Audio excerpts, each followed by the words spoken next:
ഇനി മറ്റൊരു സാധ്യത എന്ന് പറഞ്ഞു കഴിഞ്ഞാൽ പുറത്ത് മലമൂത്ര വിസർജനം നടത്തുന്ന ആൾക്കാർ, അത് ഓപ്പണായിട്ടായിക്കോട്ടെ അതല്ല പുറത്തുള്ള ബാത്റൂമിലായിക്കോട്ടെ, ഇങ്ങനെയുള്ള സാഹചര്യങ്ങളിലൊക്കെ ഈച്ചകൾ വന്നിരിക്കാനുള്ള സാധ്യത കൂടുതലാണ്. അപ്പോൾ ഈ ഈച്ചകൾ എന്ത് ചെയ്യുക, അവിടെ ഇരുന്നിട്ട് മലത്തിലിരുന്നിട്ട് പിന്നീട് പോയിട്ട് എന്ത് ചെയ്യുക, പുറത്തുള്ള ഫ്രൂട്ട് ഷോപ്പിൽ ഫ്രൂട്ട്സിലോ പിന്നെ അതുപോലെ തന്നെ ഈ ചില്ലും കൂട്ടുള്ള പഴംപൊരി, ദോശ, സമൂസയിലൊക്കെ പോട്ടിരിക്കുക. എന്നിട്ട് നമ്മളത് വാങ്ങിയിട്ട് കഴിക്കുക. ഫ്രൂട്ട്സൊക്കെ നമ്മൾ വെള്ളത്തിലിട്ട് കഴുകുമെന്ന് വിചാരിക്കുക. ഈ പഴംപൊരിയും ദോശയൊക്കെ നമ്മൾ കഴുകില്ലല്ലോ, നേരം കഴിക്കുകയല്ലേ ചെയ്യാം. അപ്പോൾ അങ്ങനെയൊക്കെ അസുഖം വരാം. ഇതൊരു സാധ്യതകളാണ് പറയുന്നത്. പിന്നെ നമ്മുടെ കിണറ്റിലുള്ള വെള്ളമൊക്കെ ഈ മലിനജലം വന്നിട്ട് മിക്സായിട്ട് അങ്ങനെ കിണറ്റിലെ വെള്ളത്തിലൊക്കെ ഈ വൈറസ് പടരുക.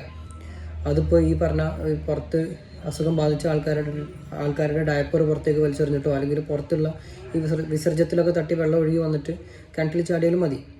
അപ്പോഴും ഈ പറഞ്ഞ രീതിയിലൊക്കെ അസുഖം പടരാം. എന്നിട്ട് ആ വെള്ളം നമ്മൾ ചൂടാക്കാതെ തിളപ്പിക്കാതെ നമ്മൾ നമ്മുടെ ആവശ്യങ്ങൾക്ക് ജ്യൂസ് അടിക്കാൻ